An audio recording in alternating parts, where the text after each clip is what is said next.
Okay, so from tackling rugby concussion head on, so to speak, we move on then to our second entrant. So he's from Ennis, County Clare, but he studies at NUI Galway. He originally started off as he was a teacher of biology and maths, but decided he wanted to go back and study. He's travelled extensively, including climbing Kilimanjaro. But in terms of following on the sporting tradition, he's a big soccer fan, and he was at the Aviva Stadium last night, but the less said about that, the better. His topic, though, is something completely different. It's on the theme, Catching a Runaway Train, the Battle to Defeat Huntington's Disease. From NUI Galway, please welcome Eoin Murphy.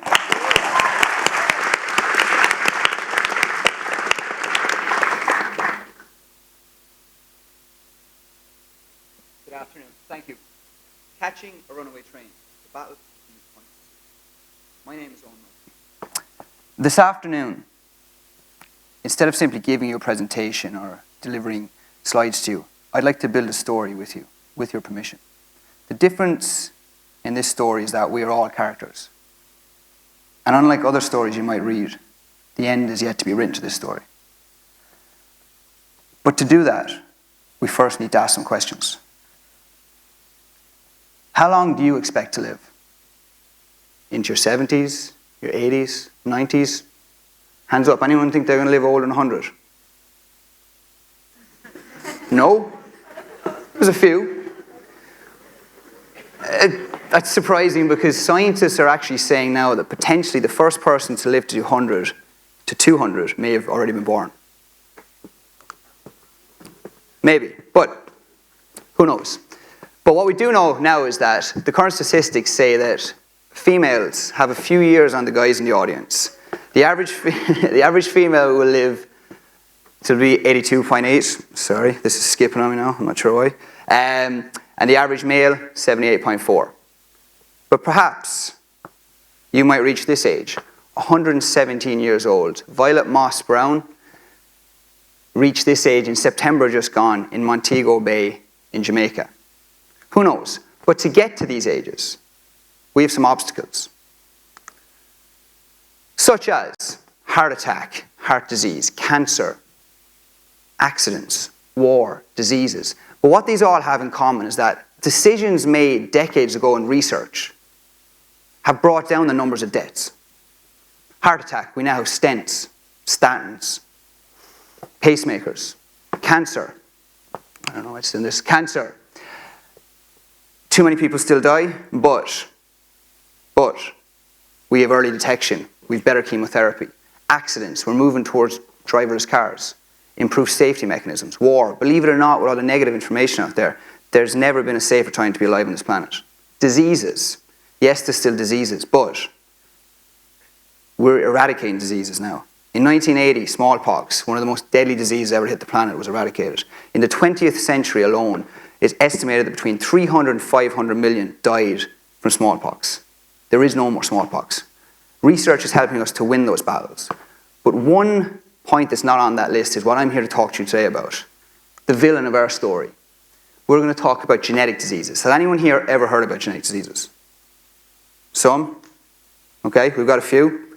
Okay, well, by definition, a genetic disease or disorder is the result of changes or mutations in an individual's DNA. Okay, there's some fancy words there, but what about these two here? Mutations, DNA. What do you think when you see those two? Go on. X-Men, yes, X-Men, all right, here we go, all right. Now, so, I don't know, I didn't get an X-Man in there, but we've got Superman. I don't know what his actual superpower was, but the Incredible Hulk, he's definitely, there's been a genetic mutation there. Spider-Man, genetic mutation, okay? So, pretty topic at the moment, and Justice League is the one that's around now. But unfortunately, in reality, these superpowers these superheroes get, that's not what happens if you get a mutation. What happens is you develop a genetic disease. Ones you may become maybe familiar with, such as cystic fibrosis, very high rates in Ireland, muscular dystrophy. But the villain of our story for today is Huntington's disease. That's what we're going to look at. So, Huntington's disease is a progressive brain disorder that causes uncontrolled movements, emotional problems, and loss of thinking ability. It takes everything from you. Everything we as humans hold dear. Your ability to control your thoughts, control yourself physically, emotions, everything. They're words, but I think the picture here tells the story better than I can. This man, young man, 18 years old, full health. Within 15 years, he had lost all of those abilities. Every single one. Now, those symptoms alone, that picture alone tells you the story. But what makes this such a devastating illness is the age of onset. This is a young person's disease. The average person will develop symptoms between 30 and 50 years of age. Once you develop your first symptom, you have 10 to 15 years before you will die. On top of that, your children have a 50% chance of inheriting it. The problem with that is someone's 30. They may not have had their diagnosis yet. They may have a number of children, and each one of those children has a 50% chance of developing it. This creates, for the person, once the first symptom comes, a ticking clock scenario. That thought, you forgot your keys, did I lock the door? Is it just a thought?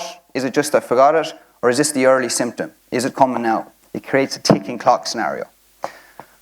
But why should we here in Ireland be concerned with Huntington's disease? Well, you can see the little picture there of Ireland, and what we see here is stickmen, a simplified diagram. But in the developed world, we fall into the area where we're most likely to suffer from it due to our genetic background. But we here in Ireland are between 2 and 3 times more likely to have Huntington's disease. So, right here in our small little country. Now, let's put some numbers on that. Rare genetic diseases as a family take in about 150 million people worldwide. So we estimate there's about 300 people here today. That means that 6 of us are at risk of developing a genetic disease. Huntington's disease, one of those members. Every small town in Ireland, if there's maybe 10,000 people, probably 2 people will develop Huntington's disease. Okay, it's there and it's high in our population. But to understand how the villain of this story works, we need to look a little bit further at the genetics. Chromosome 4, one of your 23 pairs of chromosomes, all you need is one of them to be mutated and you will suffer from it. So, this is chromosome 4, looking a little bit closer. But what happens there that leads to this defect? What leads to these symptoms? Well, you see these CAG chains, these are bases that we all have. I'm not sure how many are there, but we'll look at the numbers in a second. We all have these. The problem is when it starts to get longer and longer and longer. If you develop a defect, a mutation, and that chain continues to grow, that's when you're in trouble. So in this triangle here, you can see we have 6 to 32. That's the healthy zone. Hopefully all of us here are falling into that zone. Normal length of repeats. If we go into the orange zone, what we'll see is that we're in the pre-mutationally length. We're at risk of developing it. We may not show symptoms, but we could. If we go into the red zone and have between 37 and 180, we have Huntington's disease. You can see from the illustration below, it's getting longer each time, pushing you closer to that red zone. So, my research believes that we have found the weakness of the villain, and we're targeting that. So, how are we going to do that? Well, let's make it into a family scenario. The first person, the grandparent, has 32 repeats. He is healthy, the green indicating safe. His son, or child, has 36, pushing him to pre-mutation allele.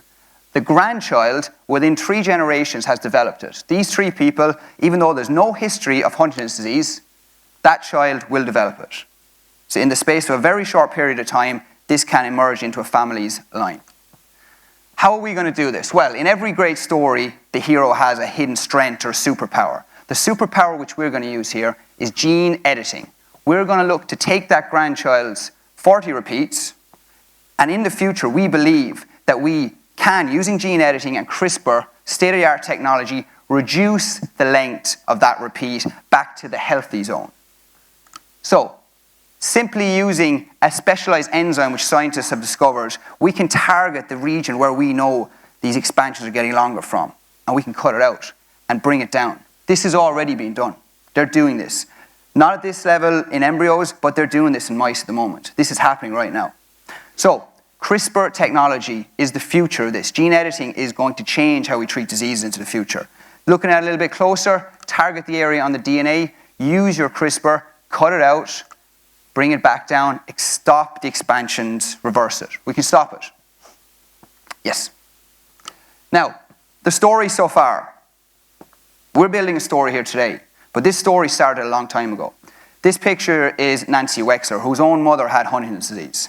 Nancy, not knowing whether she would develop it or not, decided, I'm going to follow the story of this. I'm going to track it down. So, her and a group of scientists followed the gene, the bloodline, all the way to Venezuela and South America over decades. They tracked it down to a village, a small fishing village, where they found high numbers of people with Huntington's disease. They isolated the sample from the blood, and they found the gene. That was 25 years ago. After a few decades at that stage, they thought they had cracked it. Surely this was the start. They were on the way. But research has been slow until now. CRISPR and gene editing is changing everything. It's changing the pace we move at. It's changing the capabilities we have. This is offering us something that Nancy Wexler could only have dreamed of.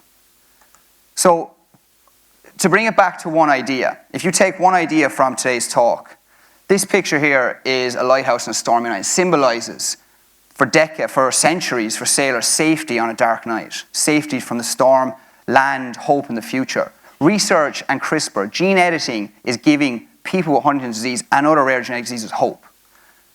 But this isn't science fiction, this story. This picture here I took 2 weeks ago. These red dots show successful gene editing in brain cells that I work with in the lab. We're doing this right now. So the story we're building might be fictional, but this is happening. All those red dots show successful gene editing. So how does the story end? My research can make an impact. You, as the future scientists, citizens, and policymakers of this country, you can change the future. Together, we can write the end of the story and catch that runaway train. Thank you.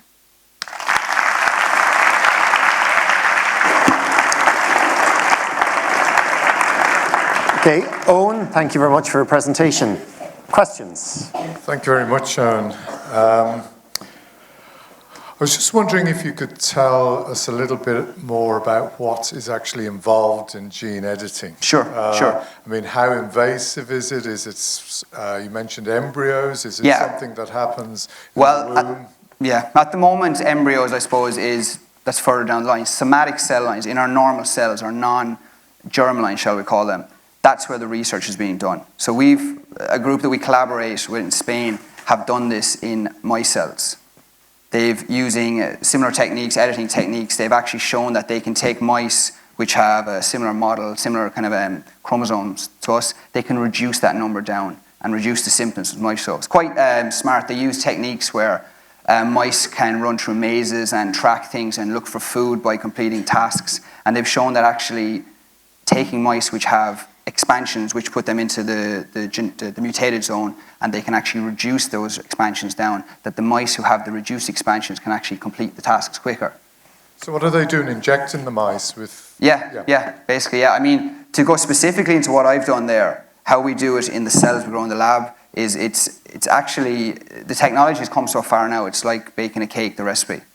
3 different solutions mixed together under certain temperatures, certain conditions, the right amount of time, the right amount of love and care in the incubator, and you can create a knockout like that. Thank you, Eoin. It was very interesting. Just wondering, how would you detect if there was a sort of a critical mass of this in the population? I mean, you've said that we are at high risk.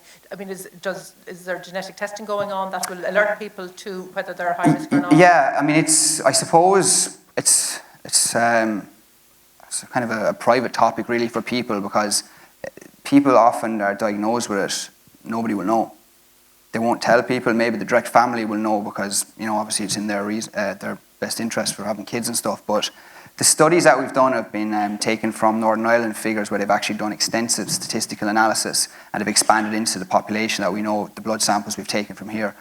But those figures seem to be pretty on the money from what we believe. And I think the problem is, you're right that, we could learn more, but people, because of the nature of the disease and it's such an aggressive, they call it genetic anticipation, because what I didn't mention there was that the actual, when it's passed on to the next generation, it's actually more aggressive again. So if I was to suffer with at 50 and have children, it's likely they'll suffer at a younger age. So it actually doesn't get spoken about that often. But it is, yeah, there's hard data coming from the north with collaboration from here that's actually brought those numbers together. Thanks, Eoin. Brilliant talk. I mean, I remember 25 years ago when, you know, a previous great hope of genetic intervention was coming on stream and things were talked about then. This technique you keep referring to, CRISPR, which is all the rage at the moment. Is it really going to be the one this time, in your view? I think so. I mean, they're saying that it's going to win the Nobel Peace Prize next year. They're taking it that seriously. It's changing everything. And I mean, it's actually, I think what needs to come with it are ethical and, like before 25 years ago when things were moving so quickly, they put they had to stop things because people were moving too quickly. It may actually get to that point. Yeah. I mean, for me, Mark mentioned there that my background was in actually secondary school teaching, having been in biotech and biochemistry. And the last few years I've been involved with different initiatives, so debating and things like that. And we did debating science issues. And having always kind of wanted to come back into rare genetic diseases, it's actually the technology when we started to engage with these kind of complex topics with the students.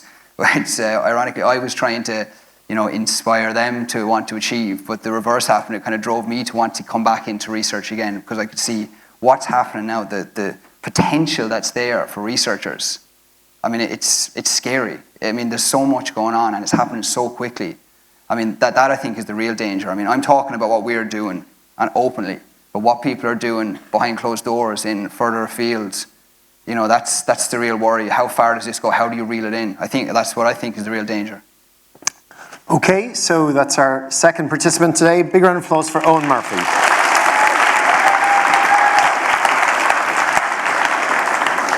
So